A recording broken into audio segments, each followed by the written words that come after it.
안녕하세요. 오늘 당신께서 보내주신 여러 자료들, 입소스 보고서나 KDI 자료, 또 중앙일보 기사 같은 것들을 가지고요. 2025년 한국 사회의 변화와 기회, 이걸 좀 빠르고 깊이 있게 짚어보려고 합니다. 네, 정보가 정말 많죠. 맞아요. 그래서 이 복잡한 정보들 속에서 핵심을 딱 뽑아서 당신께서 2025년 한국의 모습을 명확하게 이해하시도록 돕는 게 저희 목표입니다.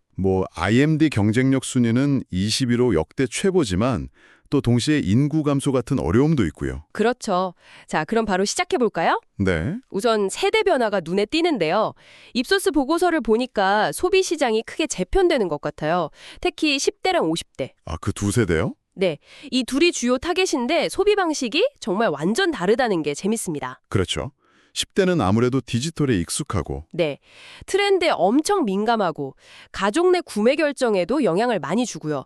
그 K-팝 팬덤의 76%가 19세 이하라는 거나 올리브영 10대 멤버십 같은 거 보면 딱 알 수 있죠. 반면에 50대는 좀 다르죠. 경제적 여유가 있으니까 품질, 실용성 이런 걸 중요하게 생각하고 건강이나 웰빙에 대한 관심도 부쩍 늘었고요. 아, HMR이나 밀키트 소비 증가 같은 거요? 네, 맞아요. 갱년기 건강관리 수요도 그렇고 근데 또 재밌는 건 이분들도 K-팝 팬덤 활동을 하신다는 거예요. 임영웅 팬덤 같은 경우처럼요. 아, 정말 대조적이면서도 흥미로운 지점이네요. 네. 그래서 세대별로 진짜 다른 접근이 필요하다 이런 신호로 보입니다. 특히 그 Z세대의 변화, 이것도 주목해야 할 것 같은데요. 예전엔 갓생 이런 거였는데 좀 달라지고 있다면서요? 맞아요. 그 갓생이 약간 생산성 중심이었다면 요즘은 셀프 케어 쪽으로 가고 있어요. 이게 뭐냐면 자기 이해를 바탕으로 성장하려는 움직임이죠. 자기 이해요? 네. MBTI나 퍼스널 컬러, 심지어 유전자 검사 같은 거 있잖아요. 이런 셀프 분석 서비스에 돈을 쓰는 거죠. 유료 서비스 경험이 44.7%나 되고 5만 원에서 10만 원 정도는 쓸 의향이 있다는 응답이 가장 많았어요. 와, 자신에게 맞는 걸 찾기 위해 투자를 아끼지 않는군요. 그렇죠. 자신을 깊이 이해하고 그걸 바탕으로 개인화된 소비를 하려는 경향이에요. 그래서 이 세대는 소유보다는 경험이나 가치를 더 중요하게 생각해요. 브랜드가 자신의 가치를 반영해 주길 바란다는 응답이 72%나 된다고요? 네, 책임감 있는 제품이라면 기꺼이 더 지불할 의사도 있고요. 70%. 이게 또 자연스럽게 구독 경제 확산으로 이어지는 배경이 됩니다. 아, 그렇군요. 진짜 구독의 민족이라는 말이 나올 만하네요. 10명 중 9명이 구독 경험이 있고 평균 3.4개 서비스에 월 4만 원 정도 쓴다니. 네, 이게 영상 스트리밍 이런 걸 넘어서 가전제품, 자동차까지 번지고 있죠. 가전제품 구독은 좀 생소한데요. 그 LG전자 사례를 보면 예전엔 그냥 세탁기, 냉장고 같은 하드웨어를 팔았다면 이제는 그 하드웨어에 관리 서비스 같은 소프트웨어를 결합해서 구독 모델로 제공하는 거죠. 젊은 세대들한테는 관리 부담도 덜고 좋죠. 자동차는요? 그 기능 구독 때문에 말이 좀 있었잖아요. 네. BMW 열선 시트 논란 같은 거요. 초기엔 반감이 좀 있었죠.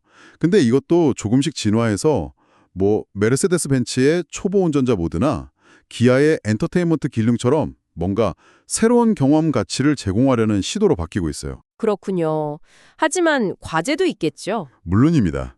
가전구독은 수익성은 좋다지만 10% 이상, 나중에 반납된 제품 처리 문제라던가 개인정보 보안, 또 일반 구매보다 비싸다는 1.5배 정도 가격 저항 같은 이슈가 남아 있고요. 자동차 기능 구독도 마찬가지겠네요. 네, 추가 비용 부담 문제, 데이터 보안 문제, 그리고 그 기능이 차에 귀속되는 건지 아니면 구매자에게 귀속되는 건지 이런 문제들이 해결되어야 해요. 단순히 기능만 파는 게 아니라 유지보수 같은 부가 혜택이랑 잘 결합하는 게 중요해 보입니다. 다음은 ESG로 넘어가 볼까요?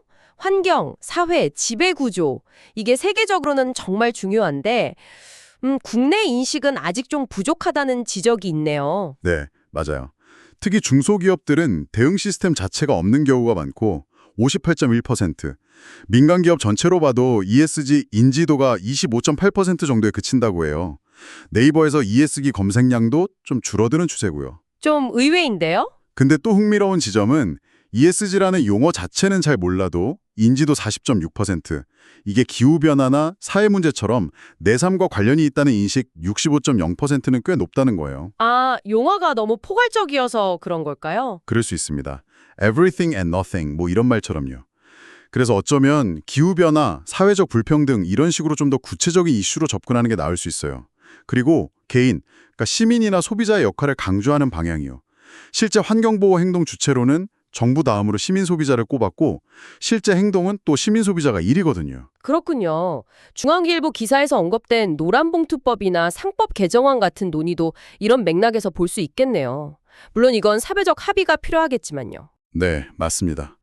이건 어디까지나 현재 논의되고 있는 사실 전달 차원에서 말씀드리는 겁니다. 자, 이렇게 내부적으로 고민이 깊어지는 와중에도 밖으로는 K푸드가 정말 대단한데요. 아, K푸드 이건 정말 약진이죠. 그렇죠. K컬처 덕분에 처음엔 김치, 불고기 이런 전통 음식 위주였다면 이젠 뭐 냉동김밥, 미국에서 초기 물량 완판되고 19개국으로 수출된다면서요. 네, 그리고 불닭볶음면 같은 매운맛 챙인지 열풍도 그렇고 간편식, 매운맛이 지금 세계적으로 인기죠. 현지화 전략도 잘 먹히는 것 같고요. 맞습니다. 특히 요즘 글로벌 트렌드가 건강, 지속 가능성 이런 거잖아요.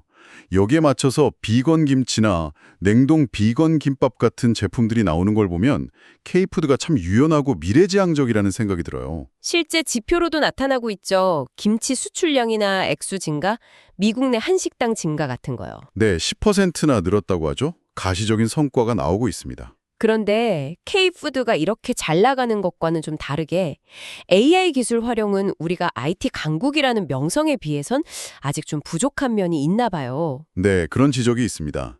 사무직 종사자들의 AI 활용률 73%가 글로벌 평균 75%보다 약간 낮고 민간 투자 규모도 미국에 비하면 아직 격차가 크죠.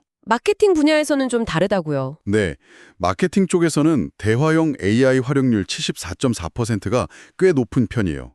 근데 이것도 한계가 있어서 요즘은 여러 AI가 협업하는 멀티 에이전트 AI 시스템 같은 걸 개발하고 있어요. 멀티 에이전트요? 네, 다양한 데이터를 한꺼번에 분석하는 거죠. 브랜드 트래킹 데이터뿐 아니라 외부 데이터까지 통합해서요. 특히 RAG 같은 기술을 쓰면 AI가 최신 외부 정보까지 참조해서 더 깊이 있는 답변을 줄 수 있어요.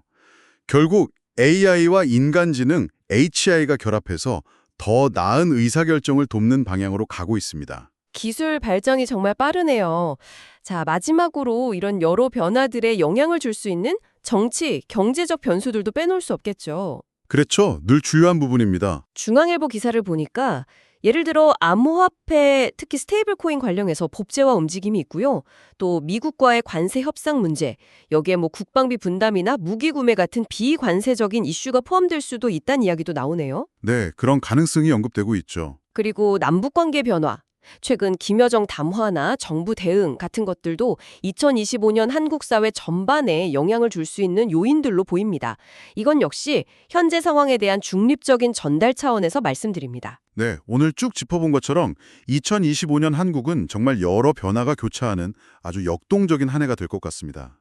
세대 간의 차이, Z세대의 자기 탐구, 또 구독 경제의 심화와 그 과제들, ESG 인식과 현실의 간극, K푸드의 놀라운 진화, AI 기술 적용 확대까지. 네, 정말 다이나믹하네요. 인구 감소 같은 어떤 구조적인 어려움이 분명히 있는데도 그 안에서 또 전통, K푸드와 첨단 기술, AI, 디지털 자산을 막 융합하면서 우리만의 길을 찾아가는 모습이랄까요? 그게 참 인상적입니다. 맞습니다. 그런 모습들이 보이죠. 오늘 저희가 나눈 이야기들이 당신께서 2025년 한국의 기회와 또 도전을 좀 더 입체적으로 이해하시는데 조금이나마 도움이 되었기를 바랍니다. 네. 마지막으로 이런 질문을 한번 던져보고 싶네요. 지금 보면 개인적으로는 자기를 더 알고 싶어하는 열망, 뭐 셀프 케어든 구독이든 이런 게 강해지고 있잖아요. 네, 그렇죠. 근데 동시에 경제적 불확실성이라든지 아니면 ESG 같은 우리 공동의 과제도 점점 커지고 있고요. 이런 상황에서 과연 한국 사회는 개인의 행복과 공동체의 지속 가능성, 이 사이에서 어떤 균형점을 찾아 나가게 될까요? 어쩌면 이 질문에 대한 답을 찾아가는 과정 자체가 2025년 한국의 가장 중요한 이야기가 되지 않을까 싶습니다.